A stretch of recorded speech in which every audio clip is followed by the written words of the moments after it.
Om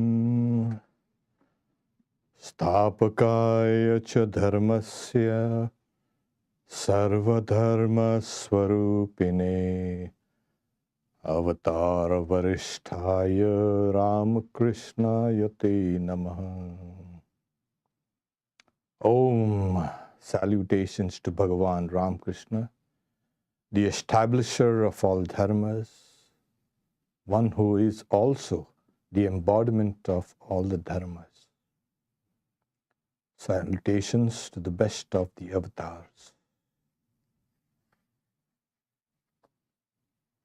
Self-knowledge of Shankaracharya. We take the second verse. And before we can go in, as is customary, we salute the teacher. Om Shruti Smriti Purananam Alayam Karunalayam Namami Bhagavat Padam Shankaram Loka Shankaram. I salute Bhagavat Pada Shankara, the abode of compassion, who is the repository of the Vedas, the Smritis, the ancillary scriptures, and the Puranas, the mythological literature, who is the world's benefactor. The second verse is,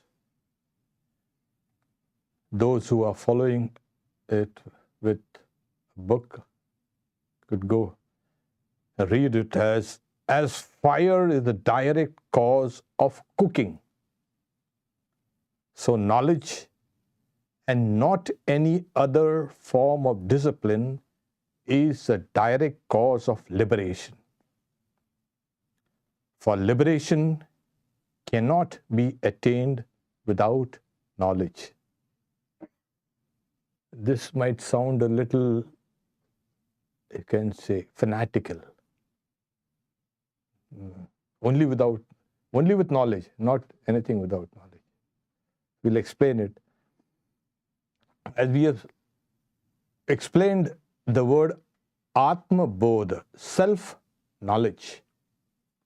Bodha is usually translated as knowledge, but as we know, bodh comes from the word buddh, to awaken. And where does this awakening happen? In the intellect, in the purified intellect. So that is the meaning of knowledge. And then, as Shankaracharya says, as fire is the direct cause of cooking. Yeah, we know that. But if you go to cook only with fire, you're going to get everything burnt. You're not going to end up with any cooking. So you'll need other things also. You'll need a vessel, you need water, and you need whatever you're going to cook and put inside, and obviously. So these are the indirect causes of cooking. And you can understand, yes, fire is the direct cause of cooking. So fire, you say. So fire gives that what? So knowledge gives that, it's a direct cause. We may think, oh, okay, only the path of Jnana Yoga is good enough, the best, because it's the path of knowledge. Sure, of course. But knowledge cannot be just quarantined within just the disciplines of Jnana, knowledge, or Vedanta. Because the Bhagavad Gita also says all karmas in their finality ends in knowledge. Sarva karma akhilam partha jnani parisa. Then bhakti. Even bhakti will lead you to a place where you'll get knowledge. Yes, love, but love is knowledge. Sri Ramakrishna says, to know something is to love it, and to love it is to know it. These two things cannot be separated. In the disciplines of yoga, what is the pursuit?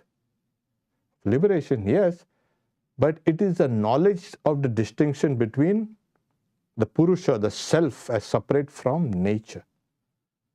That's what it's. So ultimately, all yogas have knowledge as their final quest. So in this, it's not singularly exclusive to Jnana Yoga. Okay, it's only Jnana Yoga. No.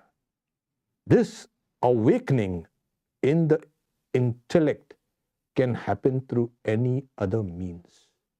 Also, by the grace of God, by the grace of the Guru, that also is possible. Through your own efforts, that also is possible.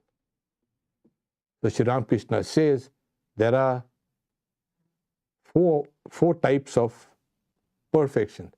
One is perfection attained through spiritual disciplines, sadhana siddha.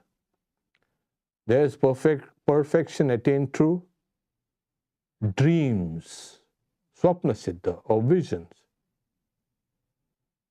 And then there is something called sudden awakening. You don't know what happened, but suddenly you end up awakened. You hit a jackpot there. And then there is another type which he says is by divine grace, kripa siddha.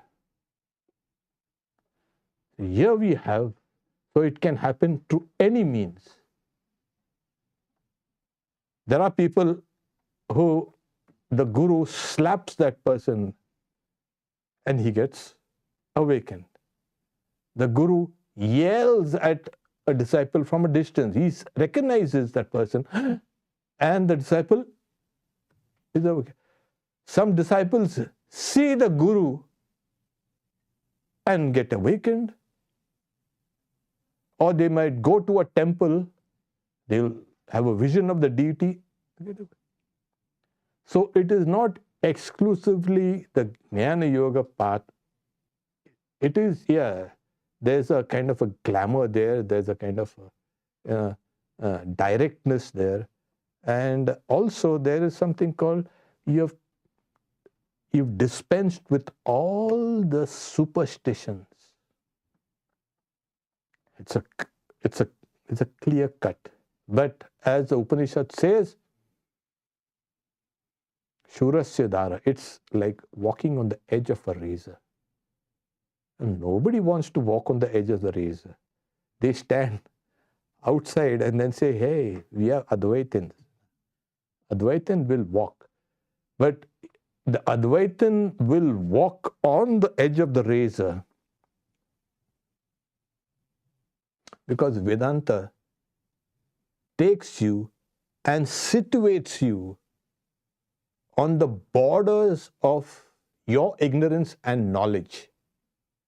If your limit of your knowledge is this much, and behind that is ignorance, I don't know. I know so much. Vedanta will not say you stand there. He'll tell you go and stand right there at that very edge. It's kind of living at the edge. Vedanta will help you to live at the edge. Vedanta, the culmination of Vedanta, it's also interpreted like the cutting edge of Vedanta. There also. It will make you stand at that. That is where you actually need to stand and live. You cannot go and say, I don't know anything. You're standing in ignorance. You cannot go behind and say, I know up till there. As the Upanishad says, I know, I don't know. Naham manye suvedeti. I think I don't know it correctly. At the same time, I cannot say I do not know. This is the correct attitude for a Vedantin. Now, the modern Vedantin, they will say, yeah, we know everything. But Sri Ramakrishna used to get annoyed at such people. What do you mean I know? Say, as long as I live, so long do I learn. That is the attitude. That is what will spark that flame in the intellect. So this is what Shankaracharya is saying. He does not say all these things are useless. They have been stepping stones. What has been stepping stones? Like in the first verse, we have said, the austerities, peaceful at heart, free from craving, desirous of liberation, etc. All the qualities that are required have to be yours first. They are the indirect causes. What is that bodha, that knowledge, that awakening, that light? It can, as I said, it can come to anything. It is just quietly getting a kind of moment. I got it. So that's the reason why they say it's a direct cause. That moment comes in. You've been working or doing something and thinking, and suddenly it flashes. And knowledge does flash. As I said, the word also, knowledge. Last Sunday I was talking about, there's something called a sphota. It's a soft explosion. When knowledge happens inside, there's a kind of a soft explosion. It's lit. That is what actually happens. It can happen through anything. You're distracted, it can happen. You're concentrated, it can happen. What it's saying is, this is the direct cause. All the other things, like the pots and pans and the water and the oil and the masala and the vegetables, these are the secondary causes, the indirect causes. Fire, knowledge, that moment. This moment has been kind of interpreted variously, but I can club it with something else, which is another popular idea. It's kind of an oceanic feeling. Suddenly, you are like a bird in a cage, and suddenly you find there is no cage. What happens? And you fly. The veil drops. Maya, the bondage, falls away. Suddenly, what happened? Yeah. And all these years I've been struggling against this cage that constrained me. And then one day I find. So that moment, to be joined with that oceanic feeling, it had a vastness. People think, yes, I said that knowledge flashes in the intellect, the buddhi. That's where the buddhi, the bodha comes. Like the word Buddha, one who had attained, the awakened one. It happens here, but if it happens there, it happens simultaneously everywhere for you. You can say, hey, my intellect has been awakened, but my senses of foolishness has not awakened. No. It happens all over the universe for you. Not, it happened here in my heart. People have this strange idea. It happened in my heart. Where's the heart? It's here inside. You'll find if it happens here in your heart, you'll find it happening everywhere. So this is why they say that, to understand what exactly this has, you can only understand this indirectly again. Oceanic, cage, this, that, here, everywhere.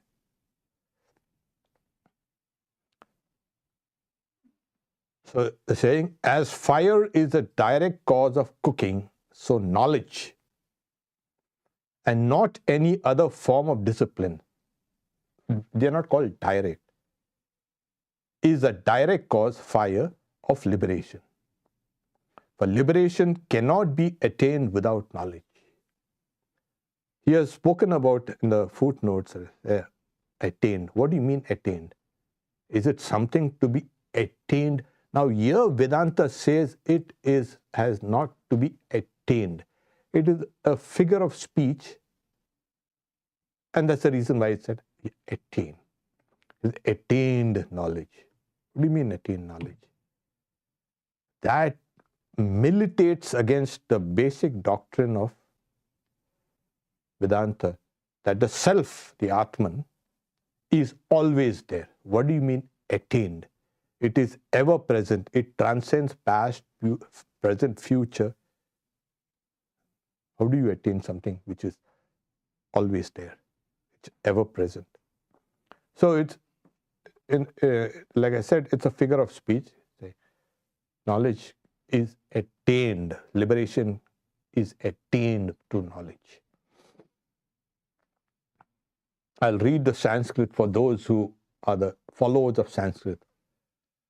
Bodho anya sadhanebhyo hi sakshan moksha eka sadhanam pakasya vanirvach jnanam vina moksho na siddhyati. Those who are the followers of the books, the first note is fire, etc. Though other articles such as water, pots and pans are necessary, it is a fire that actually cooks a meal. Like Sri Ramakrishna gives an example. The vegetables are dancing in the cooking pot. And the vegetables say, hey, look at me, I've got movement, I'm what? And the water says, it's because of my heat that you are dancing. Then the vessel will say, sorry, that's because of me. And then the fire will say, you're all wrong. It's because of me that you're all enlivened. So this knowledge, this Atman, this liberation, this self, it's actually the different words of the same thing. The self, the Atman, liberation and knowledge is all one. They are spoken of differently according to a different context. So knowledge, fire, and as I said, knowledge can arise from anything, any source. Because if they say that knowledge only arises after following the disciplines that, like we practiced last time, the fourfold disciplines, etc., etc. Oh my God, it'll take a lifetime. What lifetime? Maybe a couple of lifetimes to do that. And who has the time? And Vedanta says it can be had now, here and now. What? And yet they give us this kind of rigor to be gone through. Sorry. So Vedanta will not say, okay, it's only after this guarantee it will happen. They're saying, no, it can happen here, it can happen there, it can happen, like I said, through bhakti, through Raja Yoga, through Karma Yoga, through anything. Sometimes the mind, which is bubbling outside through the senses, suddenly stops bubbling and plunges inside. We don't know why. We don't know how. We know how, but how? Why? It suddenly plunges inside. And as it plunges, it's like, it goes down into that swirling motion. It swirls down, like water swirls down a sink. It goes. And suddenly, you come to the very, as I said, saying, oh, I was here. It's happened. So whatever the reason, the knowledge, yes, is a direct cause. But like I said, you live at the edge. So to live at the edge is to be meditative. Now, meditation is not just closing the eyes. Yes, technically it means that, but it means that the flow of thoughts follow one after another in a stream without a break. That is called meditation. So there is something called the open-eyed meditation. Yeah. Sometimes we are looking at something, but in an abstracted way, but we are thinking of something else. That also is kind of, in a way, meditation. So we have to live, as I said, on the boundary between what you know and what you do not know. And for that, you have to have that kind of meditative mind. This is one of the reasons why they say, oh, you must have this and you must have that. You must be in that state. And in the case of Sri Ramakrishna, you could see he was always in that meditative state, and a little suggestion would throw him into a deeper state, and he is oblivious of the surroundings. He was living on the edge there. That is where. Okay. We hope to finish this, the second verse. Knowledge of the self. Now you see the word self. People are selfish. People are this. People are that. That's not the word self. That's what is meant here. The other word for self is. It is trying to tell you it is you. If it is not you, you will not be able to experience it. If it is an object, it's called a non-self. You can never attain the non-self because the non-self is not you. When you wake up in the morning, you don't wake up as someone else. You wake up yourself. The you is called the self. And here Vedanta comes. That you is your real identity. And what's a real identity? No? The God. People say, I want to attain God, I want to realize God. If that God was not within you or you will never be able to realize it. The whole force of Vedanta is trying to bring everything out, your scattered mind, and direct you here. The you, and that's where Vedanta comes in. It brushes, like I said, it goes direct the you that is inside is that God you have been searching for. If it wasn't that God, that you will never be able to attain. I'll attain God who is in heaven. Let me tell you, it will be an impossibility. It will be just an objective. Now, God in the sense, I don't mean to say that with the hands and feet. Vedanta has done away with that. Though it speaks about Saguna Brahman. But here, the self is that God within. It is infinite and without the least trace of any ignorance. This is what it is. So here, knowledge of the self, remember the self is the God. That is you. You cannot say the God which is within. That also is a mistake. It is you. But me? What is this? I don't seem to be me. If I try to exercise my Godhead, I'll stumble and fall down. And what kind of God? But it is true. At the deeper level, there it comes in. There it is. That is the real you. All the others are superimpositions on the real you. So the next footnote is any form of discipline, such as practice of austerities and rituals, the bestowing of gifts, charity, etc.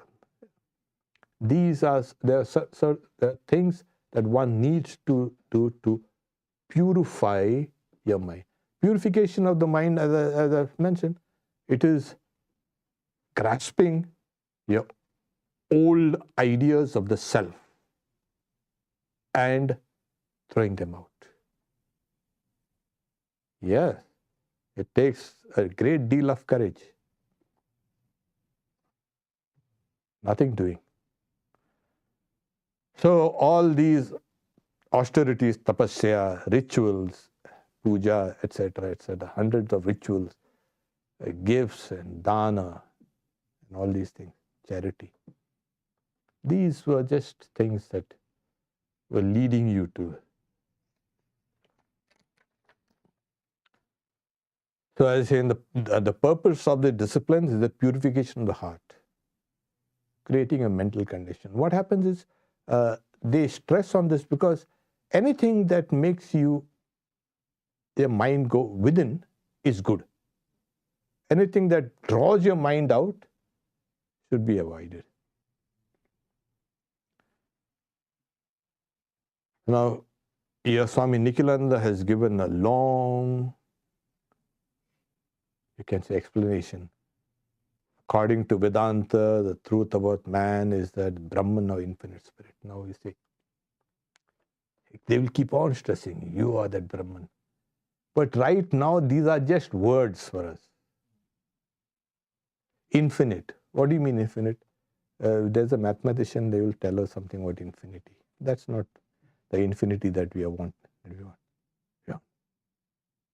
So this concept itself is not there. It cannot be perfectly formulated.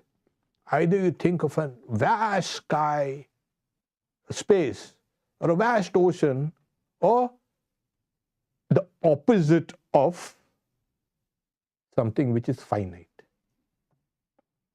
And in one of the methods of knowledge, there are 6 methods of knowledge. One is comparison. In Vedanta, we will come down to this, we'll discuss it. So one of the methods is comparison. You compare one thing with another. When you look at things, your mind has automatically compared one thing with another. There's iPad, book, and this paper, and there's a clock, and this. It sees the difference. This is not this, this is not this, this is not this. So it compares, the finite, so there must be something which is infinite. That is all. Why does it happen like that?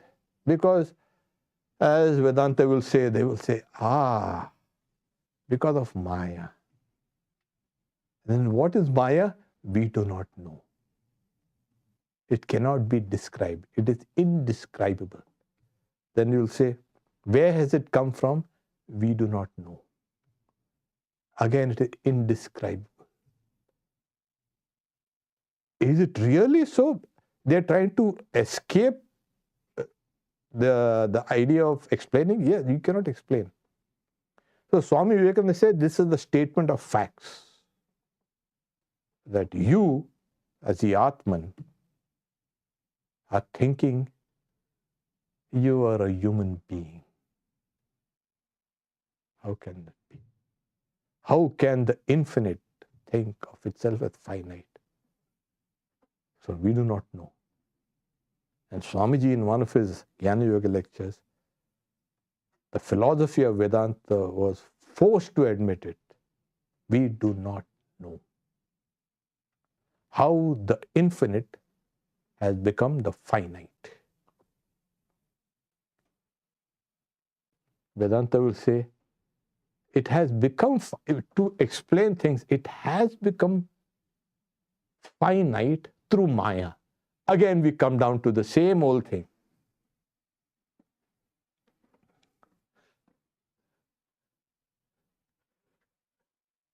So, knowledge destroys ignorance. They say here, knowledge destroys. At one point of time, however, you will see the truth of their Vedanta arguments. It is indefinable. It is not real. It is not unreal. It is not a combination of both real and unreal. But that's contradictory. Sannapi, asannapi, ubhayatmika. No, it's not real. What is it then? It's a great wonder, Mahadbhutam. It's a great wonder. Anirvachani. You cannot express it in words. You cannot conceptualize it through the mind. It's like, what is infinity? And you try to explain it to me, but you will not be able to succeed in explaining it to me. So it's something like that. So you grasp it, it's gone off. It leads you somewhere else. Hey, what happened? You're sitting and meditating, and you're meditating on your chosen ideal, and suddenly you're with the polar bears. And then you come back again. What happened? Come back. Then, I don't know where, you might go to some jungles in the Amazon, something like that. Why? What happened? Oh, the mind is... That is no explanation. Mind is restless, that's no explanation. Why does it happen? But it happens. That's why Swami Vivekananda said, Maya is a statement of facts, experience. So this experience, and is saying, one day you will find that it has ended. And your experience is that, where did it go? So in another book of Shankaracharya, the disciple, he first goes to the Guru and starts inquiring, what is the self? What is the non-self? What is this liberation? What is bondage? Where has this bondage come from, etc.? And the teacher keeps on teaching him a long book. It's called The Crest Jewel of Discrimination. Vivek Chudamani. And at the end, by the time the book ends, the disciple is enlightened, and then he says, Kvagatam, Kena Vanitam, where has it gone? Where has this universe which I just perceived, where has it merged? So he started with what is bondage, what is liberation, what is the self, what is the non-self, and finally ends. That is. So, can it happen to everybody? Yes, it can happen to everybody. It can happen to, like as I mentioned, various, there are conditions, but it can happen without conditions.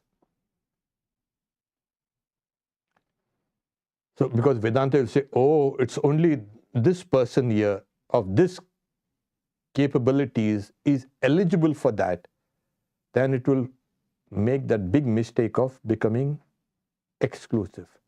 Vedanta is the most inclusive. We are the ones who are very inclusive. Yes. Inclusivity. We have all the diversity and everything. No problem. Yes. So it includes everybody. It can happen to one and all. There is no question of sex or race or whatever. And nothing. All these things are kind of rubbish. It happens. So that's why, say,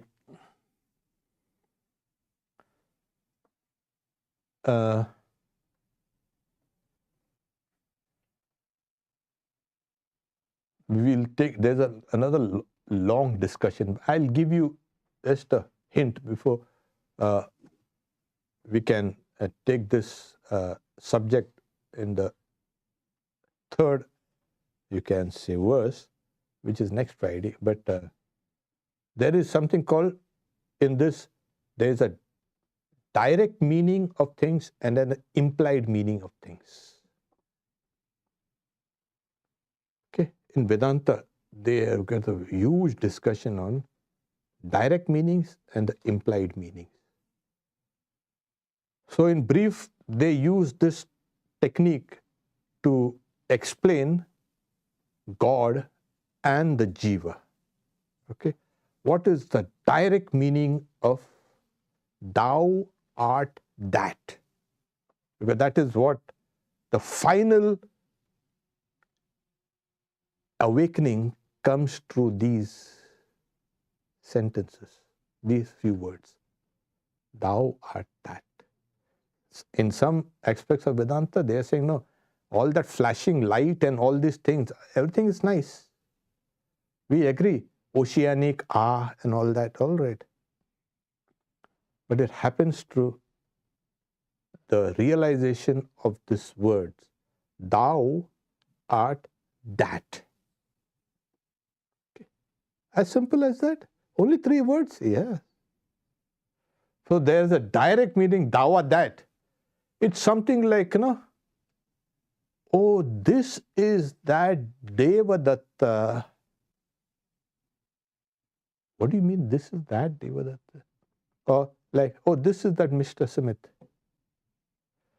From a different time and place, that Mr. Smith, they're seen 2 years ago in California, is now here and now in Seattle. This is that Devadatta. This is that. And there's a long discussion. It looks like, yeah, same. There's a commonality between this person and that person seen there. Okay. The time and the place are eliminated. But this is that person. There's no doubt about it. So all the characteristics of the jiva, the individual soul, and of the creator, Ishvara, are dropped off. And then what? What is this? Is that pure consciousness. So that pure consciousness which is here is that same pure consciousness which is not there, everywhere. That consciousness of the jiva is the consciousness of Brahman. That's why Shankaracharya said, Jiva Brahmaivana, the jiva is Brahman. So we will take this discussion up because we lead it up step by step. We don't want to hurry through it. So today is a very auspicious day. It's called a Holi, the festival of colors. It's the birthday of Chaitanya Mahaprabhu also. It's a full moon, or like you can say it here, the blood moon, red moon. So the moon is, the presiding deity of the mind. The mind becomes full. However, we stop here for today. We'll take this remainder of the verse along with the third verse next Friday. On Wednesday or Sunday, tomorrow we have Karma Yoga in the morning at Seattle here. And we have a Bhagavad Gita class in the afternoon, but that's it has a limited capacity, not here, in a different place outside. Sunday morning we have Mother's Children, 9:50, and at 10 o'clock we will have Chaitanya, Sri Chaitanya, his life and teachings. Because like today was his birthday, so we decided to speak about him. Many people do not know about him. In fact, I came to know about him only after reading Shri Ramakrishna. I said, who is Chaitanya? But he is very well known, the prophet, etc., in the eastern parts of India. So there he is worshipped as God. And then Sunday we have Ram Nam in the evening, 7 p.m. So thank you all very much. Om Shanti Shanti Shanti Harihi Om Tat Sat Shri Ram Krishna Arpanamastu.